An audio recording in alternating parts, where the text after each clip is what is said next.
What's up, YouTube? This is Roman Nexus, and I'm here with Brian Reyes. Okay, and what did you do?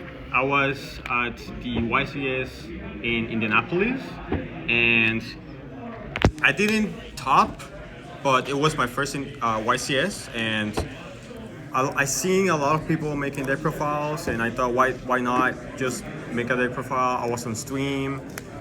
First YCS final record was 8-3 X3. I was X1 going into day 2. Unfortunately, lost my last 2 matches, so I couldn't top. But I was about to, and nonetheless, I just wanted to make the deck profile just to let people know. Also, it's the last day of Rebels Gaming, so probably it's going to be one of the last deck profiles you're going to be seeing in this place. So yeah, let's just get right into it. Okay.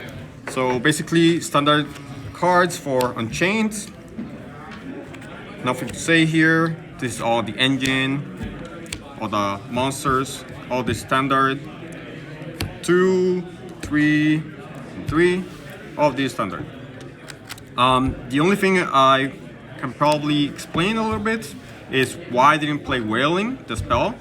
It's a continuous spell, so Trust doesn't search it.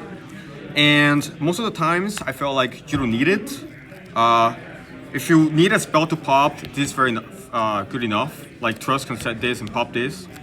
But I think the only time that it came up, it was on stream. Basically, a third one to pop would have been nice.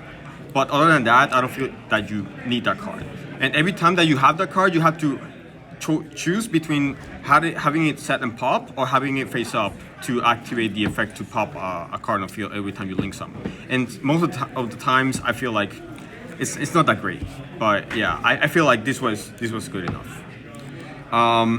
Going into this event, I felt like the format was really wide, and I really felt like the best decks were 4, Tier Element, Unchained, Rescue Ace, and Purely. So out of all, I feel like Tier Element was the worst matchup for this deck. So I wanted to focus more on that deck, on beating that deck. And my non-engine was basically based on that. And also, I feel like because I predicted like I was gonna face a lot of Tier Elements, that's one of the reasons why I decided to cut the DDD engine. So in here, I don't have the contracts or the brick, because if you play against tier and they mill the brick, then you have 3 cards in your deck that are dead. Also, once you run to the first contract, the rest are basically blanks. So I didn't feel like I want more cards in my deck that are like that. So you have to weigh the pros and cons, and I opted to like cut it for more non-engine. But don't get me wrong, I understand that they're good, but I didn't feel like they made enough impact. Every time I had them going second, it just traded 1 for 1, and I didn't feel like that was doing enough. Plus, you have to run a brick.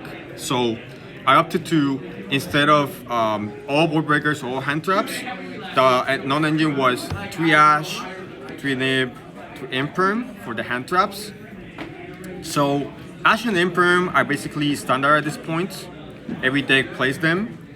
Nibiru here is the one that is not really standard, especially in the main. So the reasoning behind Nibiru was, if I'm not playing Tier Element, or even if I am, one of the deck's weaknesses is Abyss Dweller. If you're under Dweller, plus they have a board, it doesn't matter what it is, you're not winning that game. So initially these were droplets to stop Dweller, but I felt like the cost was too much, and it wasn't actually winning me the match. So we opted to, instead of beating Dweller on our turn, beat Dweller on their turn when they made it. So they make Dweller, they commit a lot of resources into making it, especially Rescue Ace, and you nip them to get rid of the problem, and then on your turn you're fine. So that was also one of the reasons why I play this card is this basically kills Rogue. So as you saw in the feature match, if you play against any Rogue in these kind of tournaments, this is good for Rogue. So a lot of the things I learned throughout this tournament was you're not always going to face decks that you prepare for, especially in an 11, 12 round tournament. You have to expect to face more rogue decks along the line, and you're going to have to adapt to those matchups, and especially blowouts like this are the ones that are going to help you win those matches, as you saw on stream, for example. Also for consistency, we play the Pot of Prosperities, this standard, and triple trust, triple talents, and the final card, one Herald of the Abyss. I respected Purely, so I didn't want to auto lose game 1 to Purely. Also, it's relatively good against tier, because even though they send for effects, they cannot activate the tier name that you sent. So it's not off one that matchup. So triple trust, triple talents. Every time I see these cards, it doesn't matter if I'm going first or second, I wanna have talents in my hand. I don't wanna search it. I don't wanna have 1 talents and 3 trust. Because most of the times they just ash you and you have a trust that does nothing. I wanna have the talents in my hand to have the information right then and there.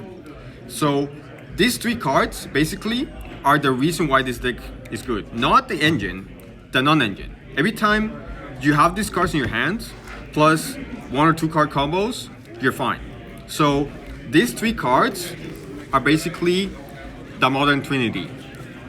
Like in Gold format, this is Pot of Greed, this is Change of Heart, or Delinquent Duel, and Grace of Charity. So if your hand consists of 3 of these cards, plus say 1 starter and 1 trap, or 2 guides, you're breaking the board, just no matter what happens. Especially if you're going first. If you're going first, there's no way you lose those games. So final deck count is 41.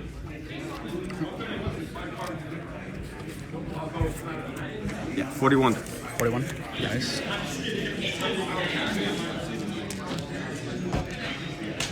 For the extra deck, we have Muckracker. Never made this. I opted to cut also Griffin. Griffin, I feel like you're never making that card. You always do the DDD package or and on DDD Rage or Chamber. So using this with Griffin never came up. Only if you're playing like against Brander or decks like that. And this also only like comes up if you're in the grind game and you like want something to have follow. But I just never made this card. You need 2 of this, 1 of this. 2 of this is enough. Third one might come up only if you're playing a mirror match, but throughout the tournament I never faced a mirror match. Funny enough, I was ready for tier, the mirror match, and Purely in the main deck for sure, and side, but I wasn't that ready for Rescues. The 1 Link 4 for the Unchained. Of course, you gotta play Little Knight. This card's crazy in this deck. You could opt to play Unicorn as well for the times that you're Fiend locked. Sometimes I felt like that could have mattered in this spot, but also Dark. Dark is another card that I would have loved to have. I think Dark came up like once or twice, so this could have been a Dark or a Unicorn. I opted to play Access Code. Not all people play Access Code in this deck, especially because basically all of your links are Darks, so this only pops 1. But the main reason you use this is to link with the Link 3 with their Druid Swarm. So once you summon this, they cannot respond, so their Druid Swarm is dead.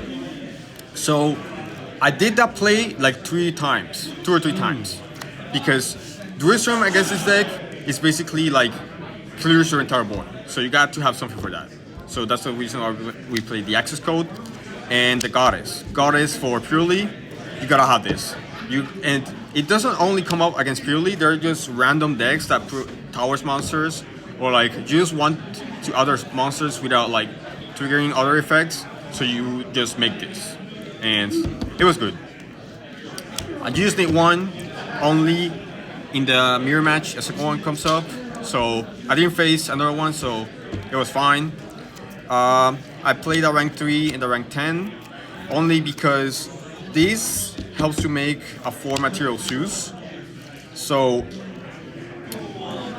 it's for a 4 material Zeus, but also shifter and against flu. Basically, you end on this.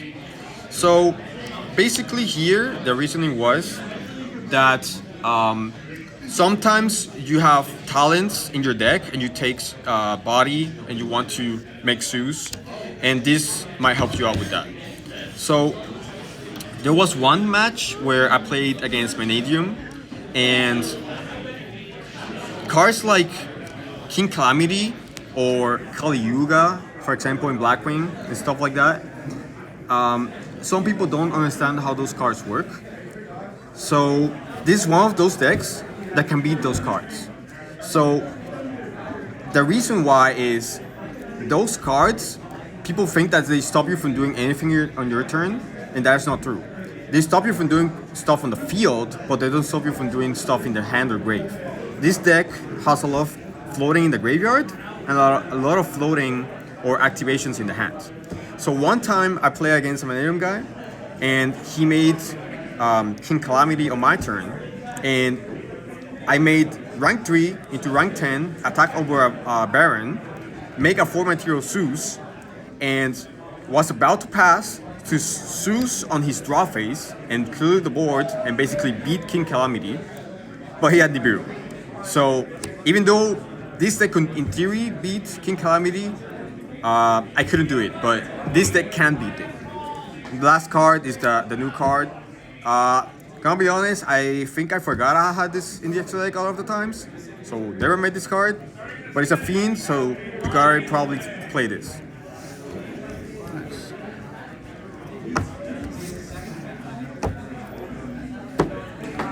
For the side deck, as I said, you gotta expect Rogue, Vanadium, Tier. This is even good against Rescues. So you gotta at least side it. Maining draw would have been maybe a meta call, but I don't think it was like too much important of a decision. But definitely playing DD Crow and Durasworm. As I said, I definitely expected Tier Element. This is also for the mirror match. This is also for purely. So all this covers all those 3 matchups. The one matchup that I'm lacking a lot of is in the side and the main is Rescues. So I think like even if I made top card, I don't think I would have been able to like advance too much in the tournament, because at some point I would have been needing to face Rescues, and that was my weakest matchup. So I wasn't considering Rescues to be like the great deck that it actually ended up being. So but we still have something for it. We have the Lightning Storm and the Duster. But I feel like this is not enough. Like if you're playing Rescue Ace and they set 4 plus Dweller U, it's gonna be like really hard.